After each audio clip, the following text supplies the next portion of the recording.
Podcasts on UNC-TV.org are made possible through the financial contributions of viewers like you, who invite you to join them in supporting UNC-TV.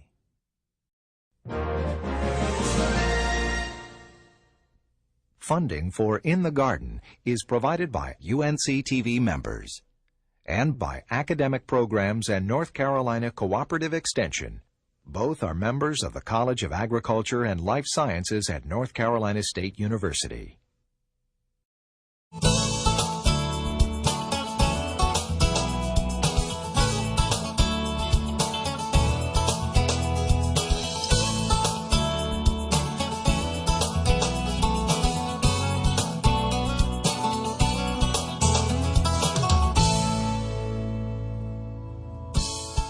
Hi, and welcome to In the Garden. I'm Bryce Lane. Fall is here and the temperature's dropping, but that doesn't mean our garden activities have to. This week we're busy with a host of gardening tasks, from planting bulbs to adding a splash of color to our garden. There are many ways to enjoy the fall garden and to ensure spring blooms. Plus, fall just wouldn't be fall without a little garden cleanup. I'll show you which plants to prune and which ones to protect.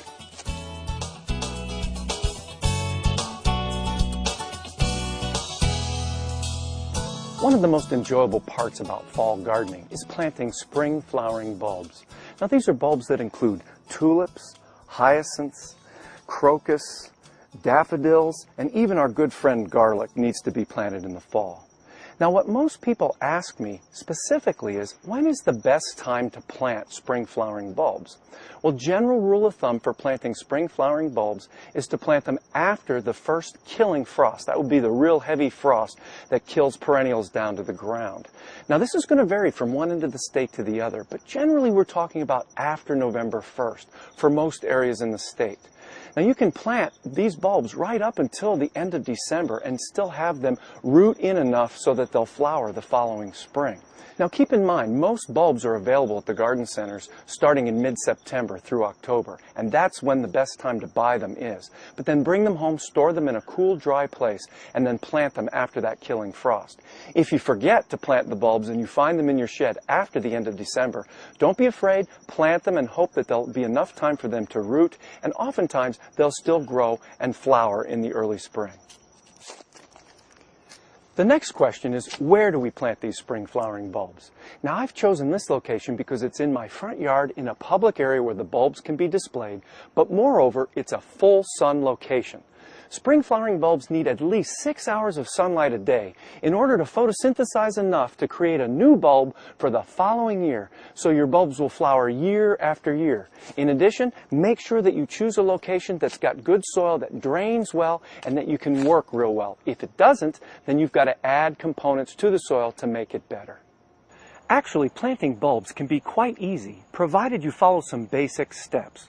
First and foremost, once you've prepared that bed by mixing organic matter into the soil and digging the hole, you need to fertilize it. And I recommend fertilizing with a specific fertilizer for bulbs and follow the directions on the bag. And folks, you can fertilize just when you're planting. You don't have to fertilize and mix it in, and fertilize right there on the bottom of the hole. And once you've put the fertilizer in, the next question is, how do we plant the bulbs? Well, first of all, it's really important to know what we're looking at with the bulb. Here the bulb has what's called a basal plate. That's the bottom of the bulb, and the top of the bulb has a pointy tip. When we plant our bulbs with the bottom or the basal plate down and the pointy tip facing up. Don't plant the bulbs sideways or even upside down, because that won't facilitate their growth. Plant them basal plate down, pointy side up. The second question is, well, how many bulbs should we plant? Well, the basic recommendation is that we should plant a minimum of 5 bulbs in a patch. Now, it's a patch rather than a row because that gives us more color. And the minimum 5 means that that's enough bulbs to actually show and present plenty of color. I like to use anywhere from 11 to 18 or 21 bulbs to really give a wonderful showing of a particular type.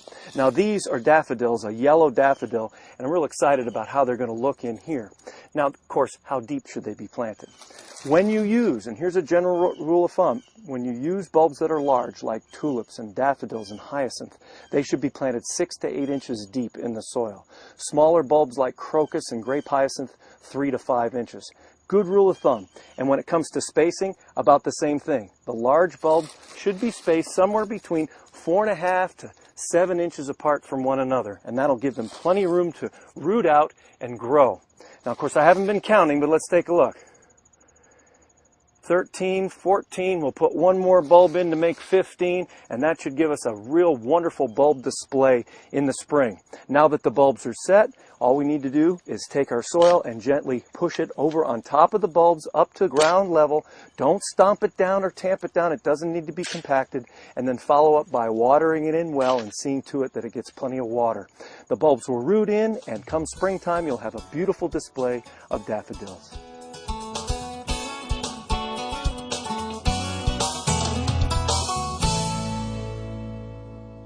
Gardening in containers is one of the most popular forms of gardening today, and using spring flowering bulbs in those container gardens can really enhance what we see early in the spring. So how do we do it? Here's how.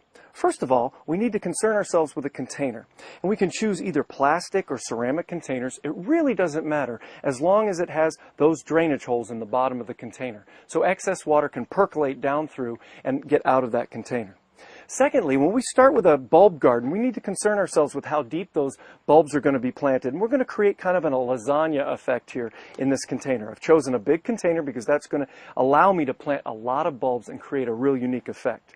Now, the first thing is, remember, we talked about how deep the bulbs need to be planted, 7 to 8 inches deep. And I've measured with a ruler and marked with an indelible marker that 8-inch level from the top. You always want to measure from the top because that's how deep it would be.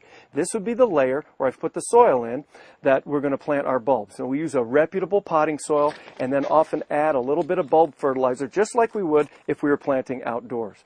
Now it's time to place the bulbs, and I've chosen to use tulips and daffodils, a mixed bag of tulips and daffodils, and we're just going to place them in the container, notice, much closer together than we would if we were planting them outdoors. Well, that's primarily because this is a temporary container. This is not something that's going to be permanent where the bulbs will perennialize. They will probably be discarded after they finish flowering in the spring. And this is not uncommon to do where we plant the bulbs, remember, pointy side up, and we plant them close together. They can even be 1 inch to 2 inches apart because we want a massive color effect. I think we've just about got what we need here. You see we've alternated those bulbs around. So now it's time to cover with a layer of soil for these bulbs. We'll take our scoop and layer top of the bulbs. We're going to go to the next layer where we have the smaller bulbs.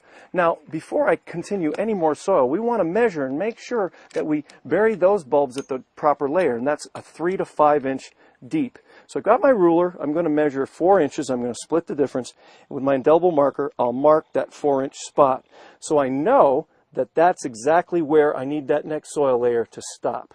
Once I've marked it, I can go back to pouring the soil back right on those bulbs, spread it out, take my time so I don't go too deep. There we go. We're starting to get that proper layer. Just a couple more scoopfuls and we'll be ready for the next layer of bulbs. So right now, I've got daffodils and tulips, mixed colors down there on the bottom, and they'll come up and show yellows and pinks and a number of different whites for the daffodils. Now we want to plant those smaller bulbs that are going to come up, the crocus and the grape hyacinth. I think I'm right at that level, which is about 4 inches deep. We'll take the smaller bulbs. These are the grape hyacinths. We're going to place them in the soil quickly and in a sporadic planting. First we'll do the grape hyacinth, and then we'll come through and intermingle the crocus with the grape hyacinth. Now folks, this is something you can do with all different types of spring flowering bulbs, large and small, is create this layered effect. And it really creates a beautiful color in the early spring when those bulbs come out and all flower at the same time. There are the grape hyacinths. Now we'll put some of the crocus in there, and we'll alternate those crocus in and around the grape hyacinth. These crocus bulbs are all yellow, so we've got a beautiful yellow that'll come through. And the grape hyacinths are a purple color. And the purple color and the yellow is a real neat complement, a great plant combination to use. And so this will give us our backdrop for the mixed tulips and daffodils. I think you can get the idea of what we've got going on here. That's just about enough right there. So now what's left is just to come in with that top layer of soil, 2 to 3 inches, and we'll be ready to water this in and get it ready for the winter. Now folks, remember, you don't need to pack this down. The water will allow that soil to settle and it'll fill those spaces. The bulbs won't be compressed or compacted anywhere in the container. Now a pot this size, which is about, maybe 18 to 20 inches across, is going to require about 2 cubic feet of potting soil. Just about a whole bag of a 2 cubic foot bale of potting soil. There, that should take care of it right there. Smooth it out. You want to leave a little bit of a lip for the water so the water won't get out. It's going to settle a little bit. You might add a little bit more soil after it settles. There you have it, a great bulb garden, dynamic for spring. Keep it outdoors. It's going to need cold so the bulbs can root in. Protect it from extremely low temperatures, and come springtime, you've got a great bulb garden.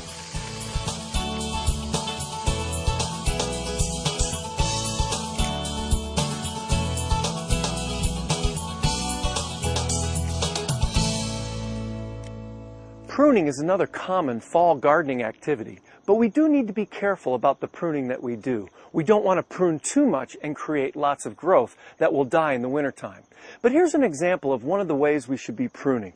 Take a look at this garden path. It's not uncommon for perennial plants in mixed borders to outgrow their space and start to encroach on the path. It becomes somewhat narrow and somewhat of a problem here. And so it's not uncommon to go ahead and prune branches that are growing into the path in order to open it up and keep it looking neat. Now folks, remember, when you prune, you still want to follow the basic principles of pruning back to where one branch meets another for good pruning measures. That way you're still practicing proper pruning technique. But anyway, we prune these branches out, and you can see how that's opened up the path a little bit right here. Come over on the other side, this Caryopteris is also flowing into the path. We can come through, prune these branches back as well, and if we did enough of that, you could see very quickly how that path can open up into a wider area, keeps it neat and clean and enjoyable for the fall. Another reason why we might prune is to get a jump on winter pruning. This Stokes aster has a number of spent flower heads and dead branches coming out from the top. Why not go in and cut these out right now in the fall?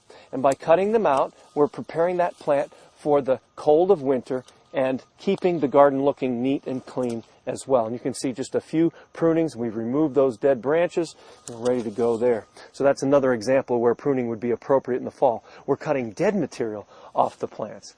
Now, one other reason you might prune is if you have a little bit of storm damage. Sometimes we can get heavy rain in the fall. Our plants are somewhat top heavy. The rain beats them down and we get broken branches. This basil's got a number of broken branches, not a problem. Prune those out, get them out of the way. It opens up the path. And since this is basil, might consider another pesto recipe, put that together. But you can see even that helps to open up the path and make this garden look a little bit neater and more clean. When it comes to pruning herbaceous perennials in the fall, there are only a few that really need to be pruned to the ground at that time. Bee balm that can look very ratty by the end of the season, as well as some of the phlox that may get mildew, can be pruned all the way to the ground. So can this fennel. Fennel's a great garden plant, it's a great perennial, but by the time the butterfly larvae have fed on it, it looks really bad by this time of year. And we can come in and prune these branches all the way to ground level, just like this. And don't worry, next spring the fennel will sprout just like it would normally and grow very well. Now, there are some herbaceous perennials that you should leave completely alone in the fall when it comes to pruning all the way to the ground. Lantana and Caryopteris, those two that we prune cosmetically, that's fine. But those plants should not be pruned to ground level in the fall. We should wait until late February, early March, prune them to about 6 to 8 inches above ground level, and watch them sprout and grow from there. As a rule, woody plants should not be pruned in the fall because that often stimulates growth that doesn't have a chance to harden off before the cold winter temperatures come, and you could have damage. However, small deciduous trees can be pruned a little bit in the fall before the leaves fall off, because what we can find are dead branches. And basically, we need to remove those dead branches. Fall's a great time to do it. We prune those branches back to where they meet another branch, like so. There's one there and one here. So it becomes very easy to see which branches are dead, the leaves fall off, and there's a pruning practice that we don't have to worry about doing the following spring.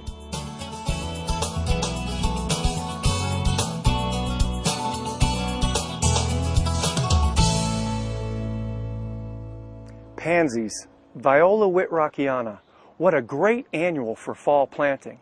You get fall color, winter color, and even early spring color out of these wonderful plants. Let's talk specifically about pansies and how they should be planted. First of all, notice the wide array of colors that you have in pansies. You've got bronze, yellow, purple, blue, white, and even some red. So you've got a great selection of different flower colors from these plants. They're planted late in the fall, usually end of September, beginning of October, but let the garden centers determine when it is you should buy and plant your pansies. When they're available, you know they can go in. They really do like those cooler night temperatures. Now the key to growing pansies has to do with bed preparation and what you do with that soil. Folks, the least you can do is at least turn that soil over in those beds where you're having pansies to go. Now, if you can add organic matter to that soil as you turn it over, that's one step even better. And spread in 2 or 3 inches of organic matter, depending on how much you have, in that bed and turn it over. Now, it's also important to add fertilizer. A fertilizer high in phosphorus. Sometimes you can purchase a pansy fertilizer and apply it according to the rate. Depending on the kind of fertilizer you have, it may be a pound per 25 square feet. Incorporate that all in so that you've got a nice bed that you don't even need to use a shovel to dig a hole. Now let's talk about planting the pansies. They usually come in a 4-pack in a large flat, maybe 6-packs. You squeeze the bottom of the plant there so as not to disturb the root system. Grab it way at the bottom so you're not pulling from the top, and there's one plant. And plant that pansy right in the ground. You can disturb the soil a little bit, put the soil around it, and it's just that simple. Perhaps the biggest question is, how far apart do we plant the pansies? And the general recommendation is about 4 inches apart from one another so that they can spread together and give you a nice mat of foliage with different colored flowers coming out. Now I've chosen to use a mixed pansy flat, so I'll have all different colors of flowers coming out in this bed.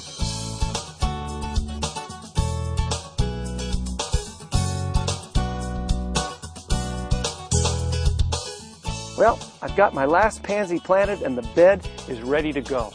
Now I need to water it in well and make sure it gets plenty of water between rain and irrigation. I will remember to fertilize with a water-soluble fertilizer every 2 or 3 weeks, even through the winter. And when it gets real cold and they look bad, remember those roots are still growing, and that's what keeps those pansies flowering all the way through the early spring. It's a great plant for late fall because we get flowers all the way through the winter and into the springtime.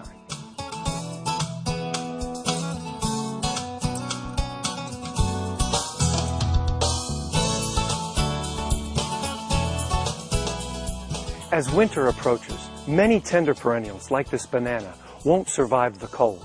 So we can try to protect them in our garden, and usually that's only accurate to about 50%, sometimes even less than that. Or we can prepare this banana for storage inside somewhere where it won't grow, but it'll be protected from the cold. And that's what I've chosen to do with this beautiful variegated banana because I want it in my garden next year. Now the first step in overwinterizing this banana is to remove all the leaves. Now I know that sounds drastic, but in the fall, before the first killing frost, you're ready to get it inside, remove all the leaves. Just start cutting the leaves like you see here.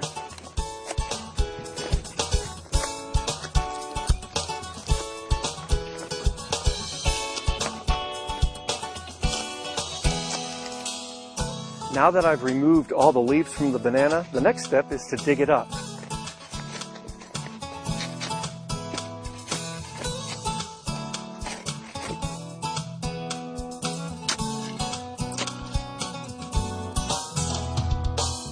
Well, I've got the banana dug up now, and you can see all the nice roots growing out. Be sure to dig at least a foot away from the main stem of that banana when you dig it up.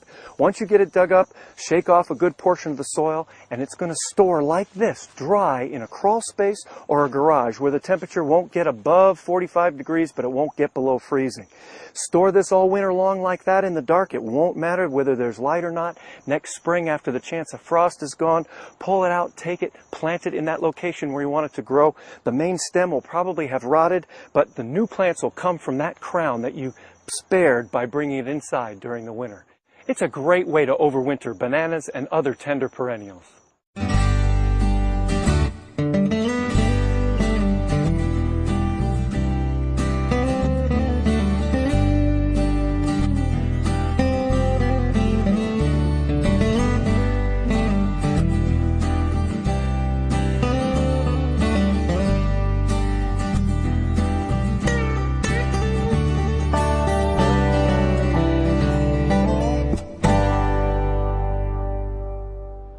Our plant of the week was suggested to us by Andy George of Wilson, North Carolina. Andy, thanks for that suggestion, and we'll send you an In the Garden t-shirt. Folks, remember, continue to send in those suggestions for a plant of the week to the website, and if we use it on the air, we'll send you an In the Garden t-shirt as well. Well, Andy suggested Punica granatum nana, the dwarf pomegranate. Now, many of you may be familiar with the fruit pomegranate, but maybe you didn't realize that it's a great ornamental shrub that grows in most of North Carolina, and it's hardy to just about Winston-Salem east. Up in the mountains, you might have to put it in a container and then protect it in the wintertime. Now, dwarf pomegranate grows about 4 feet tall and about 4 feet wide. It's a variant from the straight species that was introduced back in the early 1800s. Now, here's a plant that'll grow in full sun, but also will tolerate partial shade. It does produce a really cool flower. Take a look at the flower. You can see it's an orange color, and quite appropriately, it flowers in late summer and early fall, and produces these beautiful flowers all over the plant. Now, even the dwarf pomegranate will produce fruit. Take a look at this one fruit here. Typical looking pomegranate fruit, except it's significantly smaller. Now folks, here's a plant that, because of its size, is very versatile in the landscape. I would actually grow it in a container and use it on a patio or maybe a front porch. It's got beautiful small green foliage that's fine textured and can be easily pruned. You could put this in a mixed border in a partially sunny location, and it would go very well with a lot of your late summer and fall flowering perennials. Now, this plant responds very well to pruning, and it's a great conversation piece. This is a wonderful plant of the week, Punica granatum nana, the dwarf pomegranate. Well, folks, that's all the time we have for this week. So until next time, I'll be looking for you in the garden.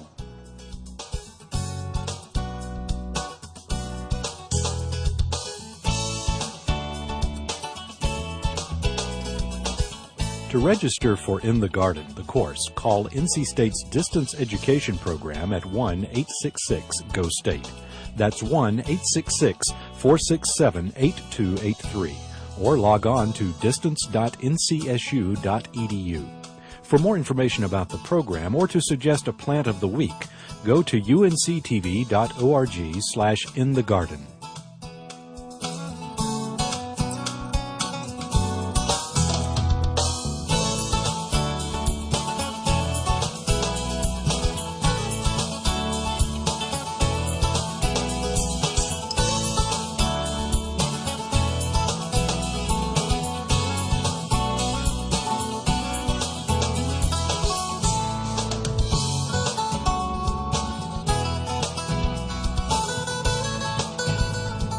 Funding for In the Garden is made possible through the financial contributions of viewers like you, who invite you to join them in supporting UNC-TV.